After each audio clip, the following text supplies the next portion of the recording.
Harish, the best academy. Hi everyone, welcome to Harish academy. ఈరోజు current అఫైర్స్లో భాగంగా each and every టాపిక్ని మనము డీటెయిల్గా డిస్కస్ చేసుకుందాం.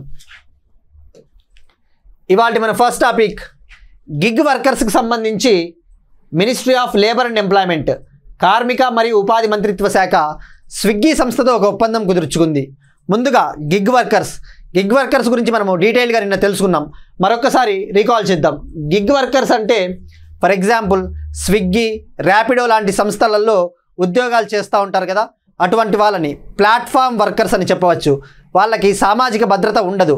సో అటువంటి వాళ్ళ సామాజిక భద్రత కోసం, వాళ్లకు ఉపాధి కల్పించడం కోసము, అలానే వాళ్లకు అవసరమైన లాజిస్టిక్స్ అనగా మౌలిక వసతులను కల్పించడానికి స్విగ్గీతో ఒక ఒప్పందం కుదుర్చుకున్నారు. మరి నిన్న మనం డీటెయిల్గా తెలుసుకున్నాము. తెలంగాణ ప్రభుత్వము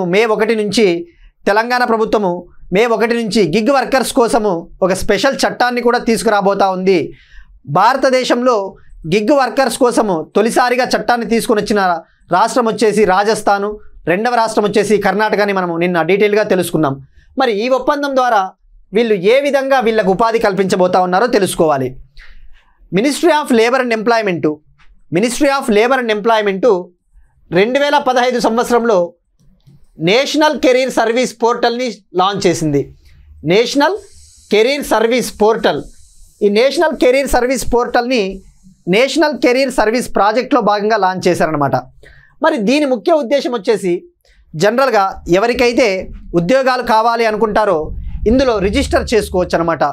ఫ్రీగా రిజిస్టర్ చేసుకుంటే వాళ్ళకి స్కిల్ ట్రైనింగు ఇస్తారు, అవసరమైన నైపుణ్య శిక్షణ ఇస్తారనమాట. సో ఇప్పుడు ఈ పోర్టల్ ద్వారా స్విగ్గీ ఏం చేయబోతా ఉంది అంటే లింకేజ్ అనమాట.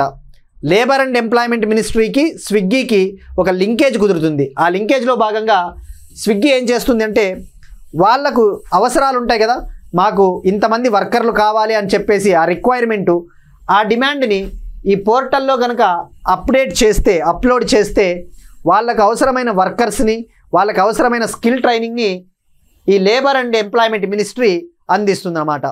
సో ఇక్కడ గుర్తుపెట్టుకోవాల్సింది మనకి ఈ ఒప్పందం ఎవరి మధ్య కుదిరింది అనేది ఒకటి తెలుసుకోవాలి.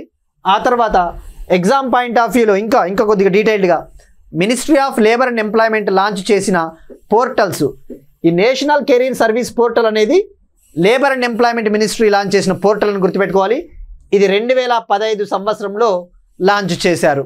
ఇది ఉద్యోగ అవకాశాల కోసము సృష్టించబడినది. జనరల్గా మనము పోర్టల్స్ చదివేటప్పుడు ఏ మినిస్ట్రీ ఏ పోర్టల్స్ లాంచ్ చేసిందో డీటెయిల్గా తెలుసుకోవాలి.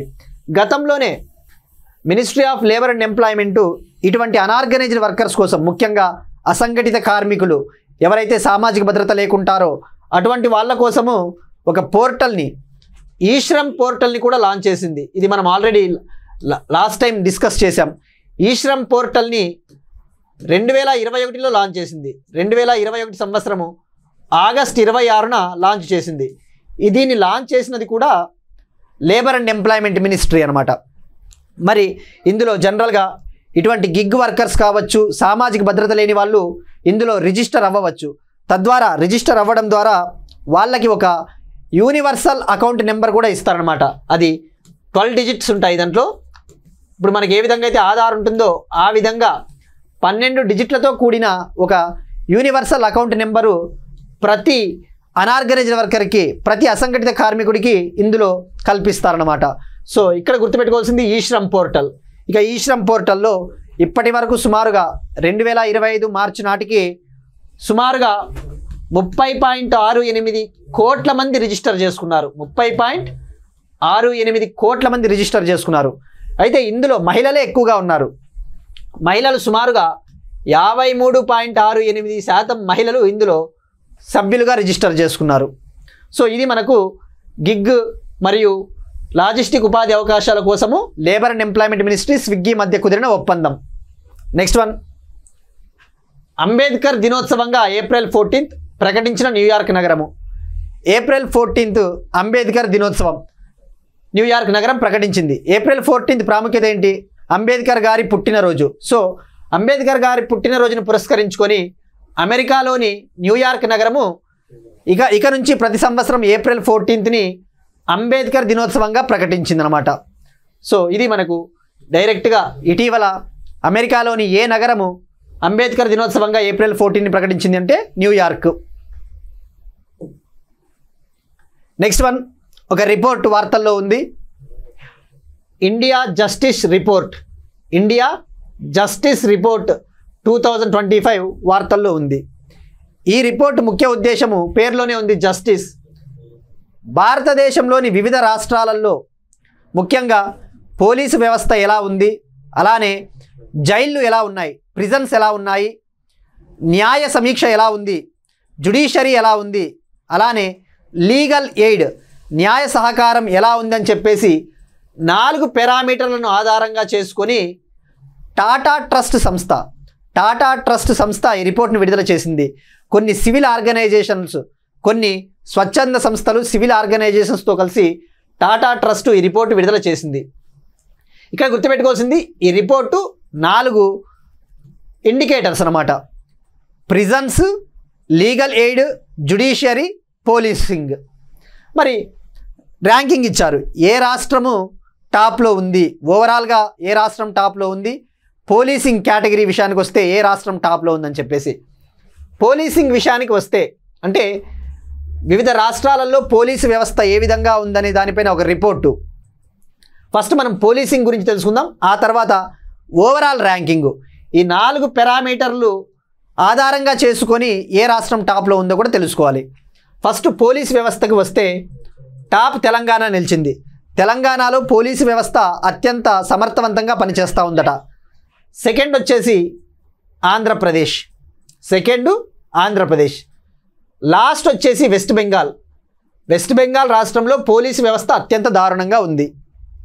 ఇక ఓవరాల్ ర్యాంక్ విషయానికి వస్తే అంటే ఈ జ్యుడిషియరీ, ప్రిజన్సు, పోలీసింగు, లీగల్ ఎయిడ్ ఈ 4 పారామీటర్ల ఆధారంగా చేసుకుంటే ఓవరాల్ ర్యాంకింగ్ మొదటి స్థానంలో కర్ణాటక ఉంది. రెండవ స్థానంలో Andhra Pradesh, third Telangana, fourth Kerala, fifth Tamil Nadu. ఇక్కడ అబ్జర్వ్ చేస్తే ఓవరాల్గా తొలి 5 రాష్ట్రాలు కూడా అన్నీ దక్షిణ భారతదేశ రాష్ట్రాలే ఉన్నాయి. ఇది మనకు ఈ రిపోర్ట్ గురించి. మరి ఈ రిపోర్ట్ వచ్చేసి ఇది 2019లో తొలిసారిగా విడుదల చేయడం జరిగింది టాటా ట్రస్ట్ సంస్థ. ఇంకా ఏమని చెప్తా ఉంది అంటే ఈ రిపోర్టు ఆధారంగా భారతదేశంలో ఏ ఒక్క రాష్ట్రము కూడా తమ పోలీసు దళాలలో తమకు కేటాయించిన ఉమెన్ కోటాలో పోస్టులను ఫిల్ చేయట్లేదు కంప్లీట్గా. ఏ రాష్ట్రము కూడా తమ పోలీసు దళాలలో తమకు కేటాయించిన మహిళా కోటాలో ఏ ఒక్క రాష్ట్రం కూడా కంప్లీట్గా నియామకాలు చేపట్టడం లేదని చెప్పేసి ఈ రిపోర్ట్ చెప్పింది. అలానే మహిళల విషయానికి వస్తే పోలీసు దళాలలో మహిళల వాటా, పోలీసు దళాలలో ఎక్కువగా మహిళలు ఏ రాష్ట్రంలో నియమింపబడతా ఉన్నారు అంటే బీహార్ అని చెప్పేసి ఈ రిపోర్ట్ చెప్పింది. ఇది మనకు ఇండియన్ జస్టిస్ రిపోర్ట్ 2025కి సంబంధించిన బ్రీఫ్. ఈ రిపోర్టు స్కోర్ వచ్చేసి 10 ఆధారంగా తీసుకునింది. ప్రతి స్టేట్కి 10 స్కోర్ వచ్చేసి 10 ఆధారంగా ఆ 10 మార్కులకు గాను తెలంగాణకు 6.48 మార్కులతో పోలీస్ కేటగిరీలో టాప్లో ఉంది. Next one, heat waves. Telangana ప్రభుత్వము హీట్ వేవ్స్ని రాష్ట్ర విపత్తుగా ప్రకటించింది. హీట్ వేవ్స్ అంటే వేడిగాళ్ళు. ఆ వేడిగాలులను అలానే సన్ స్ట్రోక్స్, సన్ బర్న్స్ అటువంటి వాటిని రాష్ట్ర విపత్తుగా ప్రకటించిందనమాట. మరి రాష్ట్ర విపత్తుగా ప్రకటించడం వల్ల అడ్వాంటేజ్ ఏమంటే జనరల్గా రాష్ట్రాలలో ఎంతమంది ఈ వేడిగాలులకు బలవుతా ఉన్నారో డేటా అనేది కరెక్ట్గా ఉండదు రాష్ట్రాలతో. ఇప్పుడు ఈ రాష్ట్ర ప్రభుత్వం అనేది రాష్ట్ర విపత్తుగా ప్రకటించడం వల్ల ఏమవుతుంది అంటే దీనికి సంబంధించిన డేటా, ఖచ్చితత్వమైన డేటా రాష్ట్రాలకు అందుతుంది. తద్వారా ఆ ఫ్యామిలీస్కి ఎవరైతే ఈ వేడిగాలుల వల్ల చనిపోయారో ఆ కుటుంబాలకి ఎక్స్గ్రేషియా కూడా సరైన స్థాయిలో ఇవ్వడానికి కుదురుతుందన్నమాట. ఇప్పుడు ఈ రాష్ట్ర విపత్తుగా ప్రకటించడం ద్వారా తెలంగాణ ప్రభుత్వము ఆ చనిపోయిన కుటుంబాలకు 4 లక్షల ఫైనాన్షియల్ అసిస్టెన్స్, 4 లక్షల ఆర్థిక సహకారాన్ని కూడా పెంచింది, 4 లక్షలకు పెంచింది. ఇక హీట్ వేవ్స్ని ఇండియాలో తొలుత ఏ రాష్ట్రము తొలిసారిగా రాష్ట్ర విపత్తుగా ప్రకటించింది అంటే first time Kerala first time heat వేవ్స్ని రాష్ట్ర విపత్తుగా ప్రకటించింది. సెకండ్ తమిళనాడు రాష్ట్రము సెకండ్ స్టేట్ అన్నమాట. మరి హీట్ వేవ్స్ ఈ వేడిగాలులు నేషనల్ క్రైమ్ రిపోర్ట్ బ్యూరో ప్రకారము, according to national crime report bureau ప్రకారము 2000 నుంచి 2020 సంవత్సరం 2000 నుంచి 2020 సంవత్సరం మధ్యలో సుమారుగా 20,000 మందికి పైగా చనిపోయారట. 20,000 మందికి పైగా హీట్ వేవ్స్ వల్ల చనిపోయారు. సుమారుగా 20,615 మంది చనిపోయారు. మరి హీట్ వేవ్స్ని ఎవరు డిక్లేర్ చేస్తారు? ఇండియన్ మెట్రలాజికల్ డిపార్ట్మెంట్ IMD సంస్థ ఏదైనా ఒక రోజులో టెంపరేచర్ ఉష్ణోగ్రత అనేది కనీసం 40 డిగ్రీల సెంటీగ్రేడ్ నమోదైతే, కనీసం 40 డిగ్రీల సెంటీగ్రేడ్ ఉష్ణోగ్రత నమోదయ్యి ఒకవేళ 45 డిగ్రీలకు దాటిపోయినా కూడా ఆ ఉష్ణోగ్రత అనేది కనీసం 40 డిగ్రీల సెంటీగ్రేడ్ నమోదయ్యి 45 డిగ్రీల సెంటీగ్రేడ్ పైన నమోదైతే దానిని ఆ రోజుని వేడిగాలులు ఉన్న రోజుగా, వేడిగాలులు నమోదవుతా ఉన్నట్టుగా ఇండియన్ మెట్రలాజికల్ డిపార్ట్మెంట్ ప్రకటిస్తుంది. నెక్స్ట్ వన్, తెలంగాణలో మే 15 నుంచి సరస్వతీ నది పుష్కరాలు ప్రారంభమవబోతా ఉన్నాయి. నెక్స్ట్ వన్, తెలంగాణలో మే 15 నుంచి సరస్వతీ నది పుష్కరాలు ప్రారంభమవబోతా ఉన్నాయి. తెలంగాణలోని భూపాలపల్లి జిల్లా కాళేశ్వరంలో ఈ సరస్వతీ నది పుష్కరాలు జరగబోతూ ఉన్నాయి. జనరల్గా చివరిసారిగా 2013లో నిర్వహించారట సరస్వతీ నది పుష్కరాలు. అయితే భూపాలపల్లి జిల్లా కాళేశ్వరం ప్రాముఖ్యత ఏంటి అంటే ఇక్కడ త్రివేణి సంగమం అనగా 3 నదులు కలయిస్తాయట. 3 నదులు, గోదావరి నది, గోదావరి నదికి ఉపనది అయిన ప్రాణహిత, అలానే సరస్వతి అని పేరుతో ఉన్న ఒక నది, సరస్వతి అనే నది అంతర్వాహినిగా ప్రవహిస్తూ ఉందట. జనరల్గా ఒక నది సరస్వతి నదిగా ప్రవహిస్తూ ఉందని చెప్పేసి ప్రజలు భావిస్తూ ఉన్నారు. సో ఈ దక్షిణాదిన కాళేశ్వరంలో త్రివేణి సంగమంలో మాత్రమే ఈ సరస్వతి నది అంతర్వాహినిగా ప్రవహిస్తూ ఉందని చెప్పేసి నమ్ముతూ ఉన్నారు ప్రజలు.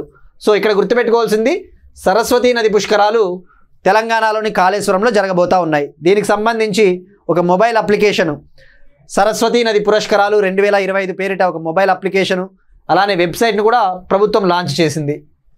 ఇక కాళేశ్వరం ప్రాముఖ్యత వచ్చేసి టూరిజం పాయింట్ ఆఫ్ వ్యూలో తెలంగాణలో అక్కడ శ్రీ కాళేశ్వర ముక్తీశ్వర స్వామి టెంపుల్ ఉంది. లార్డ్ శివ ఈశ్వరునికి సంబంధించిన టెంపుల్ శ్రీ కాళేశ్వర ముక్తీశ్వర స్వామి టెంపుల్ ఉంది. సో ఇది కల్చర్ పాయింట్ ఆఫ్ వ్యూలో మనకి ముఖ్యము. నెక్స్ట్ వన్, ఆంధ్రప్రదేశ్ ప్రభుత్వము ఆంధ్రప్రదేశ్లో నాటక రంగంలో సేవలు చేసిన వారికి కందుకూరి పురస్కారాలు ఇవ్వాలని చెప్పేసి భావిస్తూ ఉంది. ఇవాళ ఏప్రిల్ 16 ఒక సంఘ సంస్కర్త, ఒక ప్రఖ్యాతమైన రచయిత కందుకూరి వీరేశలింగం గారి జయంతి అన్నమాట. ఆయన జయంతిని పురస్కరించుకొని 177వ కందుకూరి వీరేశలింగం గారి జయంతిని పురస్కరించుకొని ఈ అవార్డులు ఇవ్వబోతూ ఉన్నారు. మరి ఏప్రిల్ 16 ఆంధ్రప్రదేశ్ ప్రభుత్వము తెలుగు థియేటర్ డేగా కూడా సెలబ్రేట్ చేసుకుంటూ ఉంది. అనగా తెలుగు నాటక దినోత్సవము, తెలుగు నాటకరంగ దినోత్సవంగా కూడా ఏప్రిల్ 16ని జరుపుకుంటూ ఉన్నారు. ఈ అవార్డులు ఓవరాల్గా 110 అవార్డులు ఇస్తూ ఉన్నారు ఆంధ్రప్రదేశ్ ప్రభుత్వము. అందులో 3 అవార్డులు వచ్చేసి రాష్ట్ర స్థాయిలో, 3 అవార్డ్స్ స్టేట్ లెవెల్లో ఇవ్వబోతూ ఉన్నారు. మరో 107 అవార్డులు వచ్చేసి డిస్ట్రిక్ట్ లెవెల్లో, జిల్లా లెవెల్లో ఇవ్వబోతూ ఉన్నారు. ఇక్కడ మనం తెలుసుకోవాల్సింది రాష్ట్ర స్థాయిలో ఇచ్చే అవార్డు పేరేంటి, జిల్లా స్థాయిలో ఇచ్చే అవార్డు పేరేంటి, దాని కింద ఇచ్చే అమౌంట్ ఎంతో కూడా తెలుసుకోవాలి. రాష్ట్ర స్థాయిలో వచ్చేసి కందుకూరి రంగస్థల పురస్కారం పేరిట అవార్డు ఇస్తారు. రాష్ట్ర స్థాయిలో కందుకూరి రంగస్థల పురస్కారం పేరిట దీని కింద వచ్చేసి అమౌంట్ వచ్చేసి ₹1,00,000 ఇస్తారు బహుమతిగా. ప్రశంసాపత్రము ₹1,00,000 అమౌంట్ ఇస్తారు. అదే జిల్లా స్థాయిలో అయితే కందుకూరి విశిష్ట పురస్కారం, జిల్లా స్థాయిలో కందుకూరి విశిష్ట పురస్కారము ఇస్తారన్నమాట. ఈ పురస్కారం కింద ₹10,000 బహుమతి, అలానే ఒక ప్రశంసాపత్రం ఇవ్వడం జరుగుతుంది. ఇక్కడ మనం తెలుసుకోవాల్సింది రాష్ట్ర స్థాయిలో సెలెక్ట్ అయిన ముగ్గురు ఎవరో తెలుసుకోవాలి.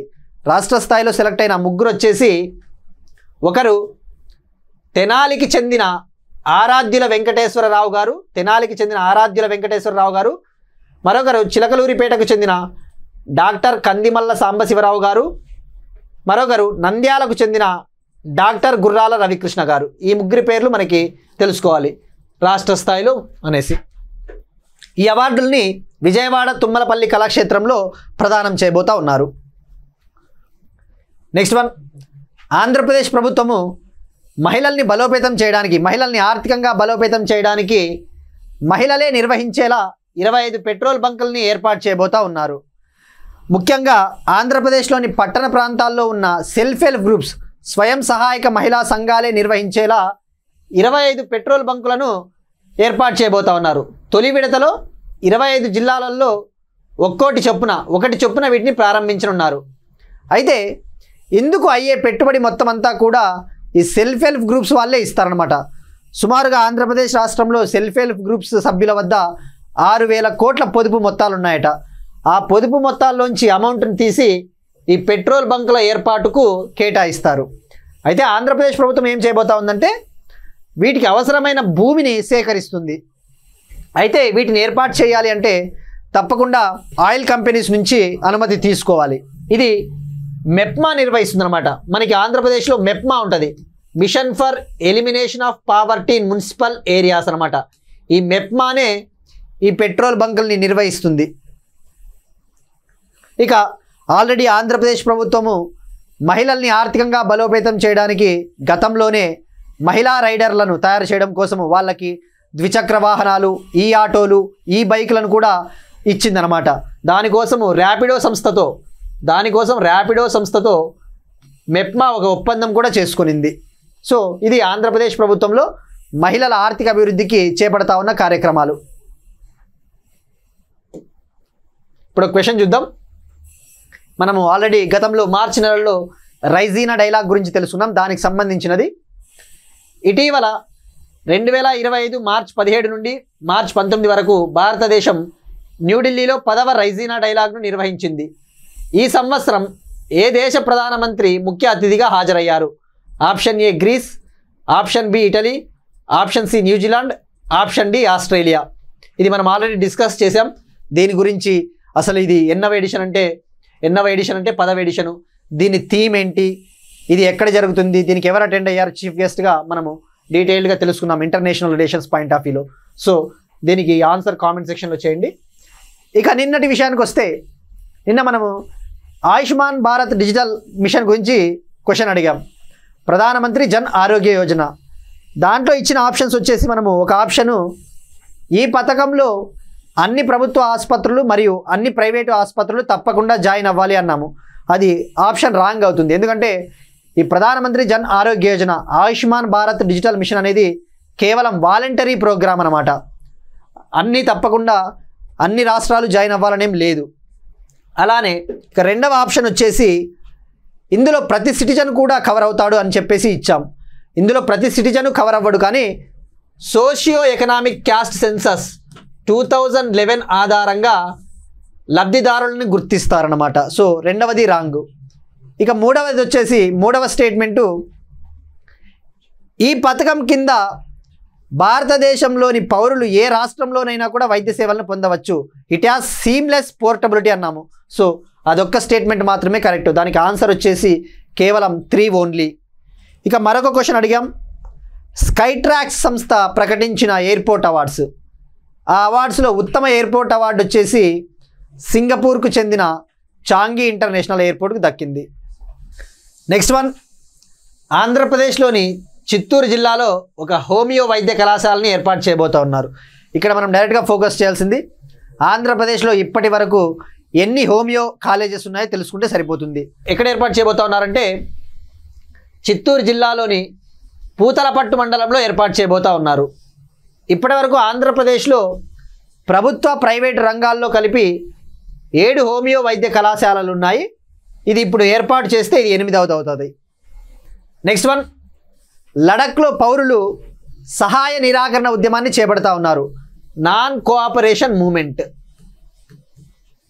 సహాయ నిరాకరణ ఉద్యమం అంటే ఏంటి? మనము ఇండిపెండెన్స్ టైంలో కూడా చూసాం. అవతలి వాళ్ళకి సహాయాన్ని నిరాకరించడం, ముఖ్యంగా మనకి ఎవరైతే ఆపద చేకూరుస్తూ ఉన్నారో అటువంటి వాళ్ళకి సహాయం చేయకుండా ఉండడమే నాన్ కోఆపరేషన్ మూమెంట్ అనమాట. సో నాన్ కోఆపరేషన్ రిజల్యూషన్ని లడఖ్ ప్రజలు ఆమోదం తెలిపారు. మరి ఎందుకు తెలిపారు అంటే లడఖ్లో ముఖ్యంగా అవుట్ సైడర్స్ బయట ప్రాంతాలకు చెందిన వ్యాపారవేత్తలు వచ్చేసి ఇక్కడ లడఖ్లో ఉన్న హోటల్స్ని రిసార్ట్స్ని లీజుకి తీసుకుంటా ఉన్నారు.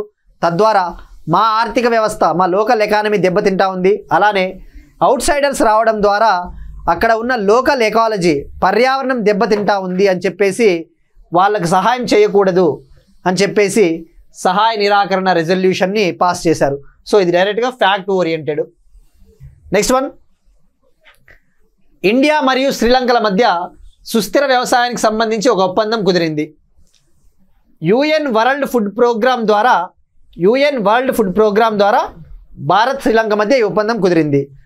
ఈ ఒప్పందం ద్వారా సస్టైనబుల్ అగ్రికల్చర్ సుస్థిర వ్యవసాయానికి సంబంధించిన ప్రాక్టీసెస్ని విధానాలని ఇరు దేశాలు కూడా పరస్పరము సమర్పించుకుంటాయి, పరస్పరము షేర్ చేసుకుంటాయి అన్నమాట.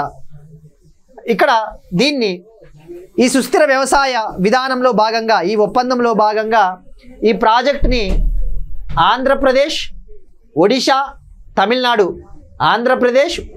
తమిళనాడులో 5 ఏండ్ల పాటు దీన్ని అమలు చేయబోతూ ఉన్నారు.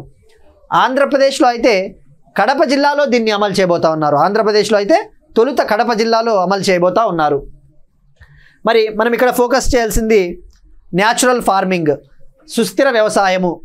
దీనినే ఒకటి జీరో బడ్జెట్ న్యాచురల్ ఫార్మింగ్ కూడా ఈ సుస్థిర వ్యవసాయం కిందకే వస్తుంది అన్నమాట.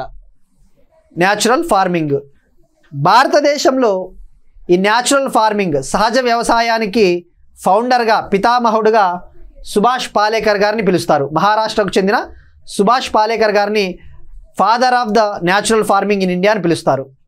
మరి ఇంకా ఒకటి తెలుసుకోవాల్సింది ఇక్కడ మనము యుఎన్ వరల్డ్ ఫుడ్ ప్రోగ్రామ్, ఎందుకంటే ఈ ఒప్పందము యుఎన్ వరల్డ్ ఫుడ్ ప్రోగ్రామ్ ద్వారా కుదిరిందనమాట.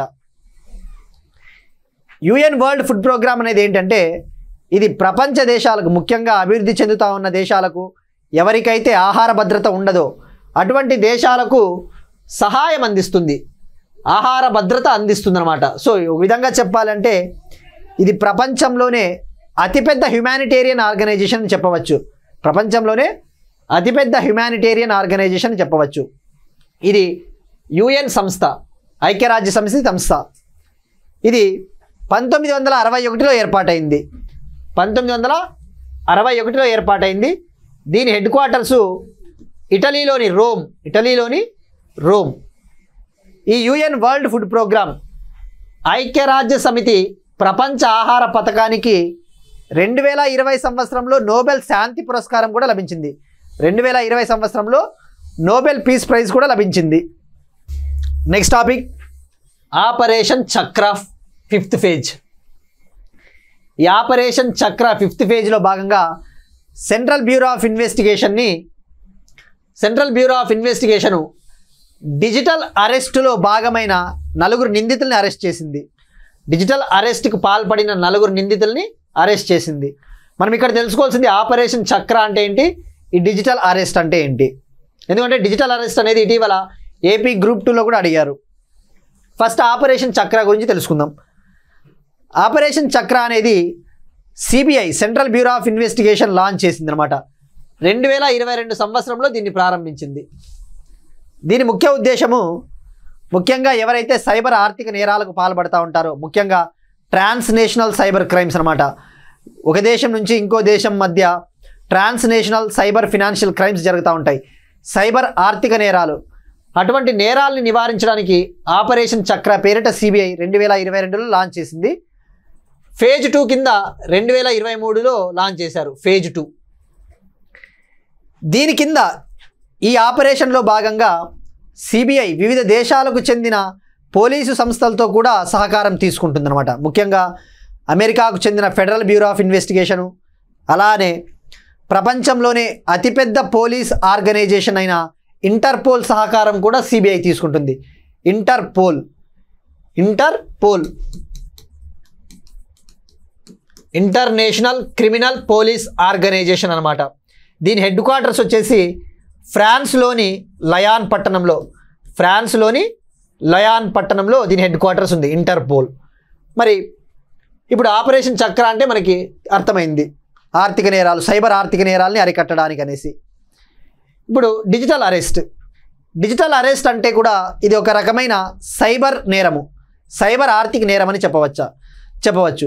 జనరల్గా ఏం చేస్తారంటే వీళ్ళు సైబర్ నేరగాళ్ళు ఫోన్లు చేసి మేము పోలీస్ ఆఫీసర్లు లేదంటే మేము లా ఎన్ఫోర్స్మెంట్ అధికారులు అని చెప్పేసి అవతలి వాళ్ళని భయపెడతారు. మీరు పలానా క్రైమ్లో చిక్కుకున్నారు, పలానా నేరంలో మీరు చిక్కుకున్నారు, సో మీ సెన్సిటివ్ ఇన్ఫర్మేషన్ మీకు సంబంధించిన సమాచారం అంతా కూడా మాకు ఇవ్వాల్సి ఉంటుంది, మీరు విచారణకు హాజరు కావాల్సి ఉంటుందని చెప్పేసి బెదిరిస్తారనమాట. అట్లా ఆ విధంగా నమ్మిస్తారు. ఆ నమ్మిన తర్వాత వాళ్ళ దగ్గర ఉన్న సమాచారాన్ని తీసేసుకొని ఫర్దర్గా ఫ్యూచర్లో వాళ్ళని బ్లాక్మెయిల్ చేస్తారు డబ్బుల కోసం. ఇదే డిజిటల్ అరెస్ట్ అంటే. నెక్స్ట్ వన్, స్టాన్ఫోర్డ్ సంస్థ ఆర్టిఫిషియల్ ఇంటెలిజెన్స్కి సంబంధించి ఒక రిపోర్ట్ని విడుదల చేసింది. స్టాన్ఫోర్డ్ AI ఇండెక్స్ 2025 పేరిట ఒక రిపోర్ట్ని విడుదల చేసింది. ఆ రిపోర్ట్ ప్రకారము భారతదేశంలో కృత్రిమ మేధస్సుకు సంబంధించిన కొలువులు పెరుగుతూ ఉన్నాయంట. ఆర్టిఫిషియల్ ఇంటెలిజెన్స్ రంగంలో రిక్రూట్మెంట్ పెరుగుతూ ఉంది. ప్రపంచంలోనే అత్యధికంగా ఇండియాలో 2024 సంవత్సరానికి సంబంధించి 33.4% గ్రోత్ రేట్ సాధించింది. AI రిక్రూట్మెంట్లో కృత్రిమ మేధస్సుకు సంబంధించిన ఉద్యోగ నియామకాలలో ఇండియా టాప్ ప్లేస్లో ఉంది 2024 సంబంధించి. సెకండ్ వచ్చేసి బ్రెజిల్ ఉంది. మరి AI నియామకాల్లో భారత్ టాప్లో ఉంది, కానీ AI నిపుణుల్లో మాత్రం మనము చాలా వెనుకబడి ఉన్నాము. AI రంగంలో ట్రైనింగు స్కిల్ ఉన్న నిపుణుల కొరత మనకి ఎక్కువగా ఉందని చెప్పేసి ఈ ఇండెక్స్ తెలుపుతూ ఉంది. అయితే AI నిపుణులు అత్యధికంగా అమెరికాలో ఉన్నారట. AI నిపుణులు అత్యధికంగా అమెరికాలో 2.6 స్కోర్తో 2.6 స్కోర్తో అమెరికా టాప్లో ఉంది. సెకండ్ ప్లేస్లో ఇండియా ఉందన్నమాట. ఇక్కడ మనం ఫోకస్ చేయాల్సింది AI కొలువుల్లో మనం టాప్లో ఉన్నాం, కానీ AI నిపుణుల్లో మాత్రం మనము వెనుకబడి ఉన్నాము, 2వ స్థానంలో ఉన్నాం. దానికి కారణము ఇంటలెక్చువల్ ప్రాపర్టీ రైట్స్ ఫైలింగ్స్ తక్కువగా ఉన్నాయి, మన విద్యా వ్యవస్థలో ఇంకా సరిచేసుకోవాల్సి ఉన్నాయి. అటువంటి కారణాల వల్ల మనము వెనుకబడి ఉన్నామని చెప్పేసి ఈ రిపోర్ట్ చెప్తా ఉంది. సో ఇక్కడ గుర్తుపెట్టుకోవాల్సింది ఈ రిపోర్ట్ వచ్చేసి Stanford AI index 2025. Next one, Airtel సంస్థ క్విక్ కామర్స్ సంస్థ అయిన బ్లింకిట్తో ఒక ఒప్పందం కుదుర్చుకుంది. మనకు ఎయిర్టెల్ సిమ్ కావాలి అంటే దాన్ని మనకు 10 నిమిషాలలో మన ఇంటికి చేరవేసేలా క్విక్ కామర్స్ సంస్థ బ్లింకిట్తో ఒప్పందం కుదుర్చుకుంది. జనరల్గా మనము ఎయిర్టెల్కి పోర్ట్ అవ్వాలనుకున్నాం అనుకో, మనం పోర్టబుల్ అవుతాం. పోర్ట్ ఆప్షన్ ద్వారా పోర్ట్ అయినప్పుడు మనము ఎయిర్టెల్ సిమ్కి స్విచ్ అవుతాం. ఆ సిమ్ని బ్లింకిట్ ఏం చేస్తుంది అంటే, ముఖ్యంగా అయితే నగరాలలో మాత్రమే ఇది, నగరాలలో వితిన్ 10 మినిట్స్లో తనకున్న బ్రాంచెస్, తనకున్న స్టోర్స్ సేవల్ని ఉపయోగించుకొని 10 నిమిషాలలో ఎయిర్టెల్ సిమ్ని ఇంటికి అందిస్తుందన్నమాట. దీన్ని తొలి దశలో హైదరాబాద్, బెంగళూరు, చెన్నై, ఢిల్లీ, ముంబై, పూణే తదితర 16 నగరాల్లో ఈ సేవలు అందుబాటులోకి వచ్చినాయట. తర్వాత ఫర్దర్గా దేశంలోని మరిన్ని నగరాలకు దీన్ని విస్తరిస్తామని చెప్పేసి ఎయిర్టెల్ సంస్థ ప్రకటించింది. సో ఇక్కడ గుర్తుపెట్టుకోవాల్సింది ఏ సంస్థతో ఒప్పందం అంటే క్విక్ కామర్స్ బ్లింకిట్. క్విక్ అంటే పేర్లోనే ఉంది, చాలా ఫాస్ట్గా డెలివర్ చేస్తారనేసి. మరి దీనికి సంబంధించి ఎయిర్టెల్ సిమ్ కావాలనుకుంటే వాళ్ళు 49 రూపీస్ చెల్లించాల్సి ఉంటుంది. తర్వాత పోర్ట్ అయిన తర్వాత ఆధార్ eKYC ద్వారా దాన్ని యాక్టివేట్ చేసుకోవచ్చు.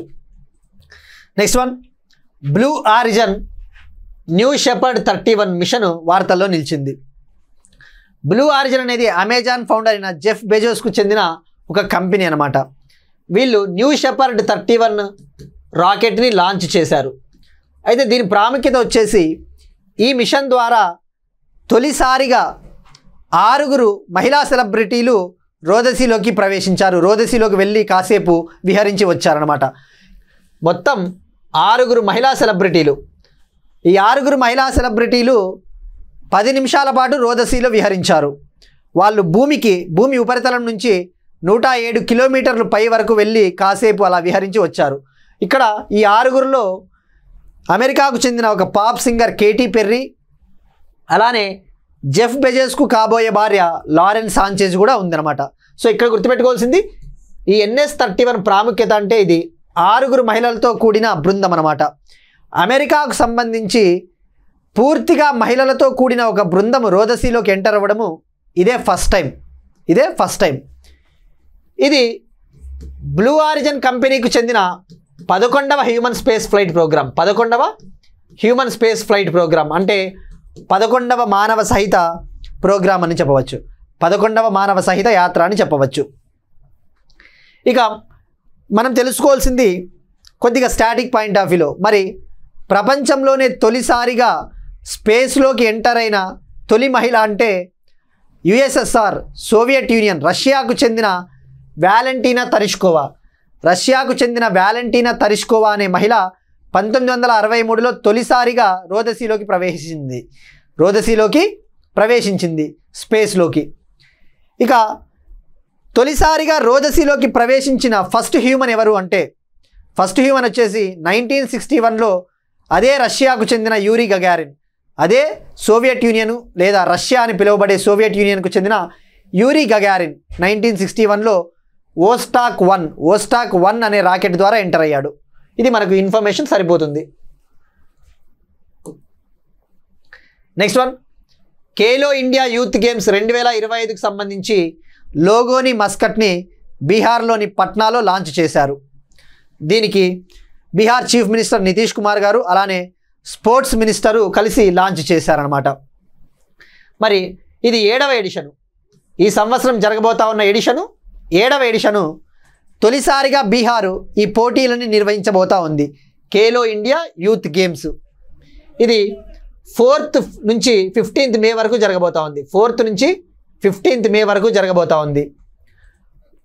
మస్కట్ వచ్చేసి ఈ ఇమేజ్లో చూపిస్తూ ఉన్నట్టు గజసింహ అనే పేరు ఉన్న మస్కట్. గజసింహ అంటే ఇక్కడ సింహానికి సంబంధించిన జుట్టు అలానే ఎలిఫెంట్ కూడా ఉందన్నమాట. ఎలిఫెంటు లయన్ల కలయిక.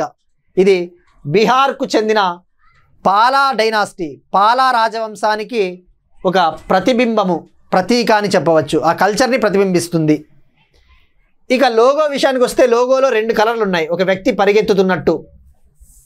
ఆ లోగోలో 2 కలర్లు వచ్చేసి ఒకటి ఆరెంజ్ కలరు, గ్రీన్ కలరు. ఇక ఈ ఖేలో ఇండియా యూత్ గేమ్స్ 2025కి సంబంధించి టైటిల్ సాంగ్ వచ్చేసి ఖేల్ కే రంగ్ బీహార్ కే సంగ్. ఇందులో సుమారుగా 28 స్పోర్ట్స్ ఈవెంట్స్ పార్టిసిపేట్ చేస్తూ ఉన్నాయి. అంటే 28 రకాలకు చెందిన ఆటలు ఇందులో భాగస్వామ్యంగా ఉన్నాయన్నమాట. That's it. These are today's current affairs. మనం ఒకసారి క్విక్గా రీక్యాప్ చూద్దాం.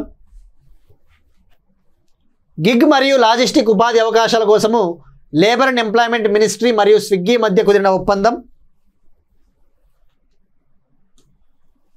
అంబేద్కర్ దినోత్సవంగా ఏప్రిల్ 14th ప్రకటించిన న్యూయార్క్ నగరం. India justice report 2025. హీట్ వేవ్స్ని రాష్ట్ర విపత్తుగా ప్రకటించిన తెలంగాణ ప్రభుత్వం. మే 15 నుంచి సరస్వతీ నది పుష్కరాలు. 110 మందికి కందుకూరి పురస్కారాలు ఆంధ్రప్రదేశ్ ప్రభుత్వం. ఆంధ్రప్రదేశ్లో మహిళల అభివృద్ధి కోసము 25 పెట్రోల్ బంకుల ఏర్పాటుకు సన్నాహాలు.